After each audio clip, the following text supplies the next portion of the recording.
Siempre un gusto, una alegría darte la bienvenida a tu programa Libertad Sin Límites, estos momentos donde junto al pastor Joel Flores aprendemos más de la palabra de Dios y él comparte con nosotros temas muy significativos, reflexión, nos ayuda a meditar, en fin.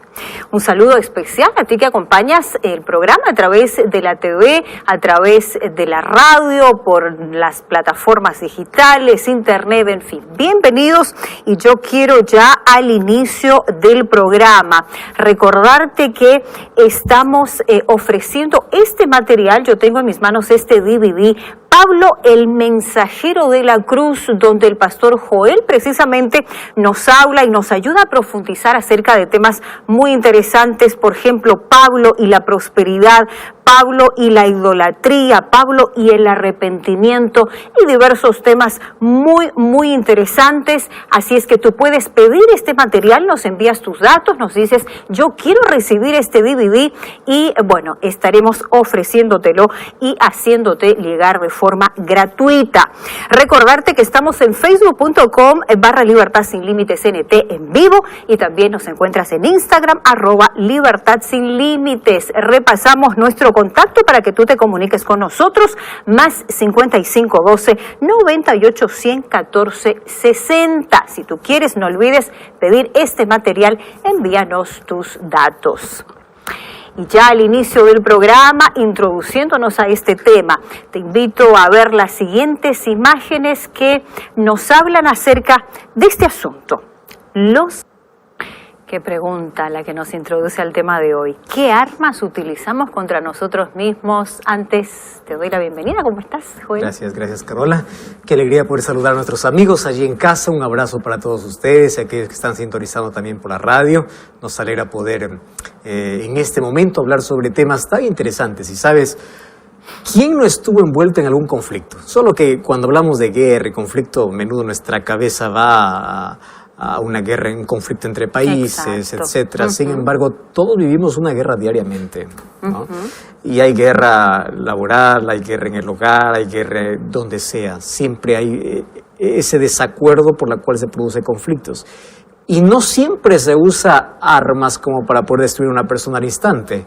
Hay armas que cortan lentamente. Una palabra, alguna otra cosa que puede herir tanto a la persona. Más al hablar de conflictos y guerras es tan amplio, ¿no? Hoy vamos a tocar, por ejemplo, sobre conflicto espiritual y qué armas usamos también en este conflicto. Qué interesante. Tú bien lo has dicho, ¿no? Cuando uno escucha la palabra conflicto, existen diferentes conflictos en distintas áreas, personal, conflictos internos, tú lo has dicho, familiares, laborales y aquellos que toman una mayor proporción, como lo citaba ahí el video, ¿no? Las guerras y la violencia, en fin. Pero ahora que tú mencionas, Joel, en el ámbito espiritual, a veces uno se pregunta y dice, ¿pero qué conflicto puede haber en el área espiritual? ¿Cómo se origina? ¿Cómo se da? ¿Estamos dentro nosotros de ese conflicto? Y bueno, en fin, muchas preguntas, Esa es una muy buena pregunta, porque puede ser que cada uno tenga su propio conflicto personal. Sin embargo, cuando hablamos de un conflicto espiritual, todos estamos envueltos. El problema es al lado de quién estamos luchando y contra quién estamos luchando. Entonces, este conflicto espiritual es mayor que todas las guerras que hubo en la historia, porque este conflicto aún no termina, es diario, es constante, y en este conflicto también hay muertos y heridos, no físicamente, internamente. Hay gente que muere, son esqueletos andantes por dentro.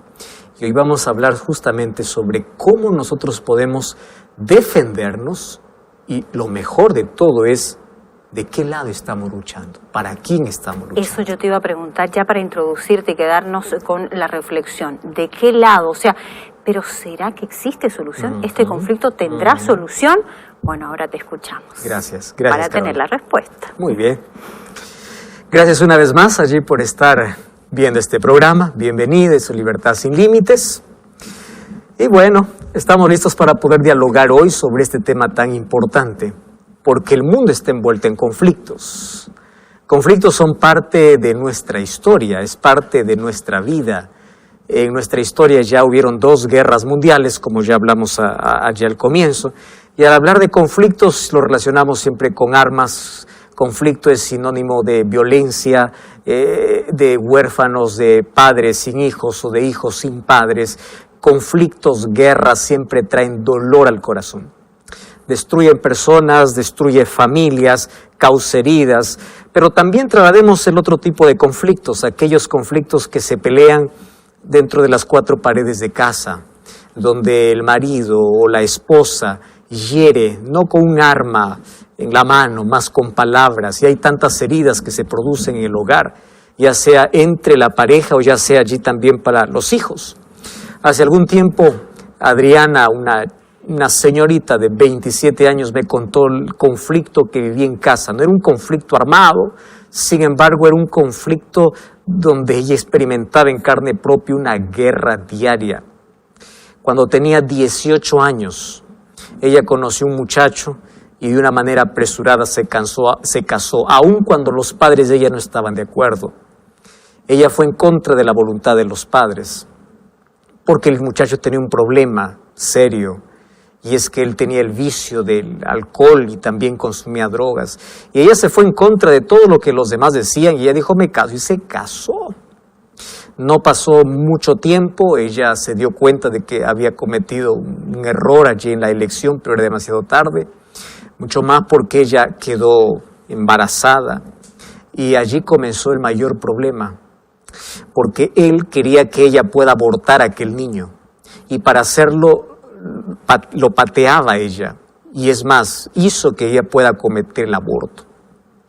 Eso fue algo muy triste en la vida de ella, y ella escribía y decía, usted no sabe el conflicto y la guerra que está en casa. Somos 2 enemigos durmiendo o viviendo bajo la misma casa y durmiendo en la misma cama. 2 enemigos que duermen juntos. No es un conflicto armado, mas este es el conflicto que se vive y se sufre en silencio y se muere lentamente todos los días. Y hay millones de personas que están envueltos en diversos tipos de conflictos. Más hoy quiero hablarte de una guerra mayor. Una guerra que comenzó en el cielo y que continúa aquí en la tierra. Cuando voy al libro de Apocalipsis capítulo 12, versículo 7, dice así, versículo 7, después hubo una grande batalla en el cielo, hubo una guerra. Tú puedes decir, ¿cómo es posible? Si el cielo es un lugar de paz, un lugar de amor. Sí, ahí comenzó una guerra. Miguel y sus ángeles luchaban contra el dragón y luchaba el dragón y sus ángeles. Pero no prevalecieron y se halló ya lugar para ellos en el cielo. Y fue lanzado fuera el gran dragón, la serpiente antigua que se llama Diablo y Satanás, el cual engaña al mundo entero, fue arrojado a la tierra y sus ángeles fueron arrojados con él. Es increíble, pero la primera batalla comenzó allá en el cielo. El nombre de Miguel es el título de Cristo cuando entra para pelear, ya sea para defender a sus hijos o ya sea para esta guerra que comenzó allí en el cielo. ¿Y por qué se produjo esa guerra? La lucha era por un trono. Fíjate una cosa lo que te estoy diciendo. Dios no creó a Satanás, Dios creó ángeles perfectos. ¿Cómo entró el pecado? Es un misterio. No podemos entender cómo un corazón puro pudo haber sido manchado por el pecado. Pero la Biblia nos revela cuál fue el problema, cómo este ángel perfecto, un querubín creado por Dios perfecto, un día anheló el trono de Dios. Su orgullo lo llevó tan lejos, a tal punto de rebelarse y a tal punto de hacer la primera guerra en el cielo. Y en esa guerra, este enemigo, quien se convirtió en enemigo, ahora fue echado de allá. Una pregunta que por allí surge es, ¿por qué Dios, si sabía que él iba a hacer tanto daño, por qué no lo destruyó inmediatamente? ¿Por qué solamente lo echó, lo botó del cielo? La respuesta es muy simple. Dios había creado a tantos seres en el universo, seres inteligentes, y todos ellos adoran a Dios por propia voluntad. Dios no creó robots, Dios los creó a todos con libre albedrío. Ahora, ¿qué hubiese sucedido si Dios hubiera matado a Satanás inmediatamente? En el universo hubiese quedado la duda de que las acusaciones del enemigo eran razonables. Y el carácter de Dios quedaría manchado. Y los otros seres ya no obedecerían a Dios por amor. Entonces Dios determinó que en el tiempo se pueda ver quién es el carácter de quién. Porque Satanás quiso desfigurar el carácter de Dios, diciendo que Dios es cruel, Dios es malo. Mas en el tiempo ya está claro para el universo que quien es malo y cruel no es Dios, sino es Satanás. Ahora, este conflicto comenzó allí por un trono. Mira lo que dice el libro de Isaías capítulo 14, versículo 12 al versículo 14. Isaías capítulo 14, versículo 12. Dice así: ¿Cómo caíste del cielo, oh lucero, hijo de la mañana? Cortado fuiste por tierra, tú que debilitabas a las naciones, tú que decías en tu corazón: subiré al cielo, en lo alto junto a las estrellas de Dios, levantaré mi trono. El diablo siempre quiso la adoración, porque quien está en el trono es adorado. Entonces él dijo: yo quiero el trono, yo quiero ser adorado. Y el orgullo convirtió ángeles en demonios y cerró la puerta del cielo. Quiero que preste atención. Un día, cuando él no alcanzó el trono porque perdió la batalla, fue lanzado a la tierra, fue y vendió esa misma idea a Adán y Eva. ¿Qué cosa les dijo? Ustedes serán como dioses. En otras palabras, saquen a Dios de su vida y ustedes pueden adorarse a sí mismos. Ustedes no necesitan de Dios. Y el ser humano aceptó la propuesta diabólica. En otras palabras, sacar a Dios del trono de su vida. Que Dios no controle su vida. Ellos decidieron no más obedecer a Dios y ellos tener el control. Satanás es astuto y hoy está vendiendo esa idea. Tú puedes solo. Tú puedes vivir solo sin Dios. Tú no necesitas de Dios. Lo que necesitas es dinero. Lo que necesitas es placer. Lo que necesitas es otra cosa, menos a Dios. Saca a Dios del trono. Y esa fue la idea de Satanás. Ahora, ¿qué sucede? El ser humano aceptó su propuesta, sacó a Dios del trono de su vida y el mundo cayó en un caos. Entonces, ahora hay enfermedad, hay muertes, hay tragedias. ¿Quién es el culpable? El culpable es Dios. El culpable es el ser humano que sacó a Dios de su vida y se convirtió en un ser cruel y paga las consecuencias. Pero no, Satanás quiere seguir destruyendo, quiere seguir acabando con la imagen perfecta de Dios. Por eso es que acusa a Dios. Ahora, lo que dijo para Adán y Eva es: ustedes no necesitan de él, ustedes serán como dioses. Y ahí está el problema. Tú sabes que la mayor lucha, la mayor batalla de este mundo hoy se vive en cada corazón. Cuando hablo de corazón estoy hablando de mente. En tu mente se disputa todos los días la batalla de quién está en el trono, es decir, quién está al control de tu vida. Tú puedes decir: yo hago con mi vida lo que quiero, nadie está al control de mi vida. No, existen dos poderes en este mundo luchando por tu vida, luchando por tus decisiones, luchando por tu destino, luchando por ti. Ahora, eres tú quien decides de qué lado luchar. ¿Sabes que todos los seres humanos estamos envueltos en este conflicto? Todos, absolutamente todos. No hay nadie que diga: yo no estoy en ningún, o yo no pertenezco a ningún ejército. No, o estás con Dios o estás con el enemigo. Así de simple ocurre eso en esta vida. Por eso, el apóstol Pablo dice: la vida es un campo de batalla. Préstame atención, no es un parque de diversiones, es un campo de batalla. Entonces, si la vida es un campo de batalla, yo te invito, dice Pablo, a luchar con Dios. Y Dios te dejó una armadura para luchar contra el enemigo. ¿Quieres saber cuál es esa armadura? Mira lo que dice el libro de Efesios capítulo 6, versículo 10 hasta el versículo 14. El apóstol Pablo toma esa figura de una lucha. En el libro de Efesios capítulo 6, versículo 10, dice así: por lo demás, hermanos míos, fortaleceos en el Señor y en el poder de su fuerza. Eso es lindo. Ahora dice: vestíos de toda la armadura de Dios para que podáis estar firmes contra las hechanzas del diablo, porque no tenemos lucha contra sangre y carne, sino contra principados, potestades, gobernadores de tinieblas de este siglo, contra huestes espirituales de maldad en las regiones celestes. Por tanto, tomad la armadura de Dios para que podáis resistir en el día malo, y habiendo acabado todos, estad firmes. Estad firmes, una vez más se repite: ceñidos vuestros lomos con la verdad, vestidos con la coraza de justicia, calzados los pies con el apresto del evangelio, tomad el escudo de la fe, para que podáis apagar los dardos del fuego del maligno. Tomad el yelmo de salvación, la espada del Espíritu, que es la palabra de Dios, y orando en todo tiempo. Listo, aquí dice, tú estás en guerra. Y si tú sabes que estás en guerra, nadie va a la guerra desprotegido. Y aquí toma la figura, Pablo, de el ejército que él conocía. Resulta que allá en el ejército romano habían 3 tipos de soldados.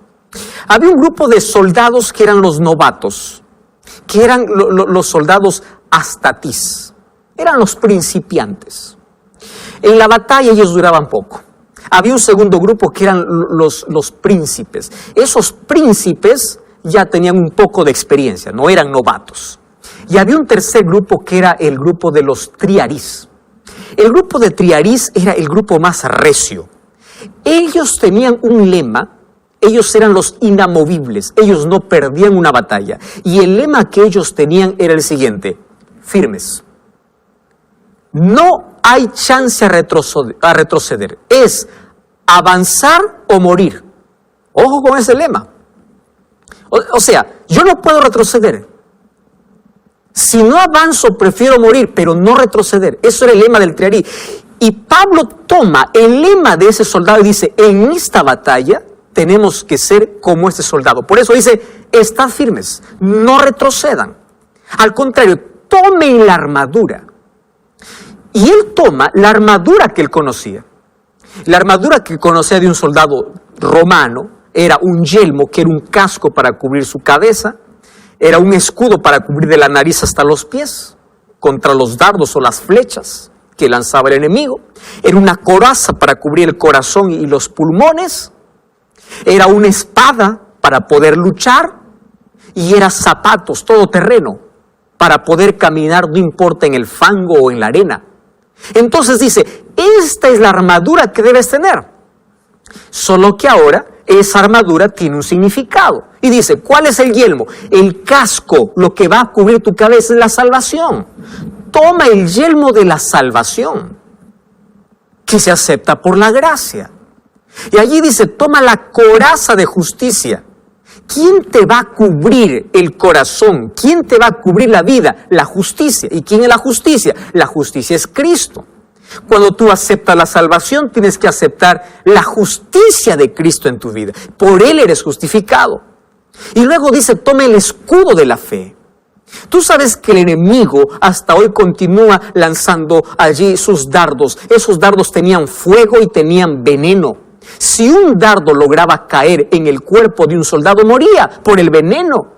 Entonces Satanás tiene mucho veneno para acabar con tu fe, para acabar con tu vida, para desanimarte, para echarte al suelo, para destruirte. Satanás puede hacer eso. Entonces, si tú no tienes fe, en los momentos difíciles no vas a poder sostenerte. Además dice, toma la espada. ¿Cuál espada? La palabra de Dios. Lee la Biblia, aplica, practica la Biblia. Vive. Esta es una espada de 2 filos, dice Hebreos capítulo 4, versículo 12. Esta espada te va a ayudar a defenderte, pero sobre todo, dice, en todo tiempo ora. Préstame atención. A Satanás no le asusta mucho que tú vayas un día a la semana a la iglesia, porque hay muchos que van un día a la semana, pero el resto de sus días de la semana no están con Dios. A Satanás no le asusta eso. A Satanás no le asusta un religioso. A Satanás le asusta una persona que ora. Préstame atención. Es por eso que difícilmente el ser humano encuentra tiempo para orar. ¿Por qué? Tiene una agenda recargada, prefiere redes sociales, prefiere mirar una película, prefiere cualquier otra cosa menos orar. Satanás sabe que si tú oras, tú tienes poder. Porque te aferras a Cristo, y él tiene miedo a Cristo, porque Cristo lo derrotó varias veces. Tú y yo luchamos contra un enemigo vencido. Cristo lo venció. Ahora, lo que quiere Satanás para destruirte es alejarte de Cristo. Y cuando consigue alejarte de Cristo, entonces tú te conviertes en un juguete del diablo. El diablo puede hacer lo que quiere. Por eso el apóstol Pablo dice, no te olvides, el yelmo, la coraza, el escudo, la espada, los zapatos, que es el evangelio, que tú mientras caminas, tienes que proclamar.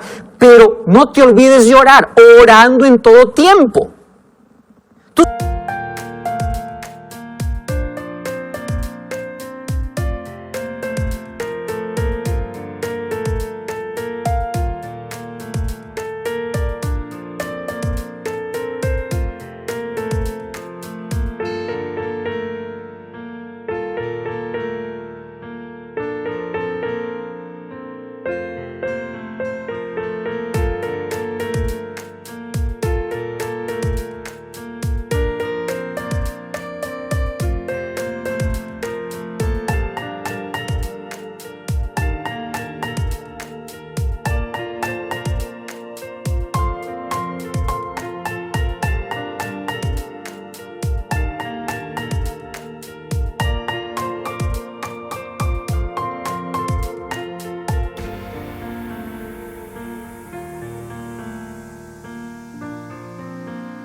¿Tú sabes que el ejército de Satanás tiembla cuando ve un cristiano de rodillas?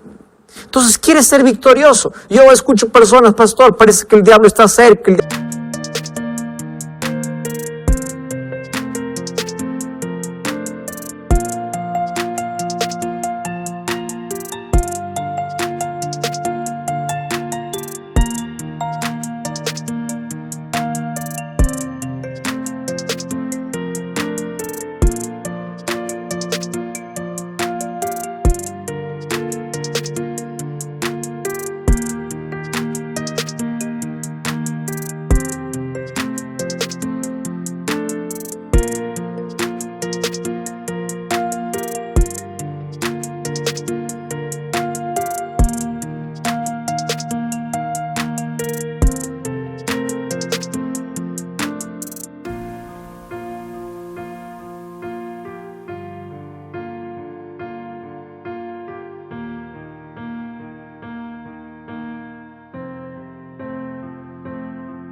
El diablo me ataca. Toma el escudo, toma la palabra, pero ora. ¿Quieres